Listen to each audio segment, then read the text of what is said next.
আসসালামু আলাইকুম। টাঙ্গুয়ার হাওরের অন্যতম একটি জায়গা নীলাদ্রি লেক, যেন প্রকৃতির আঁকা এক অপার নীল জলছবি।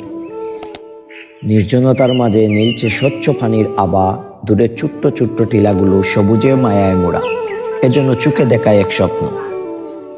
মানুষজন আসে এখানে অবসরের খোঁজে, নীরবতা আর প্রকৃতির স্পর্শে হারিয়ে যেতে। বিকেলের নরম আলোয় লেকের জলরাশি সোনালি হয়ে ওঠে, চারপাশে ছড়িয়ে থাকে এক মনোহরা নিস্তব্ধতা, যেখানে গল্প হয়, আড্ডা জমে আর সময় থেমে থাকে যেন। আমিও আড্ডা দিলাম আমার বন্ধুদের সাথে সেই জায়গায়।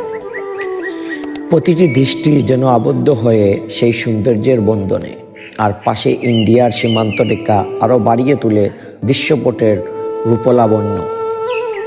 এক মনকে ছুঁয়ে যাওয়া বিকেল, যেখানে প্রকৃতি নিজের কণ্ঠে কবিতা বলে।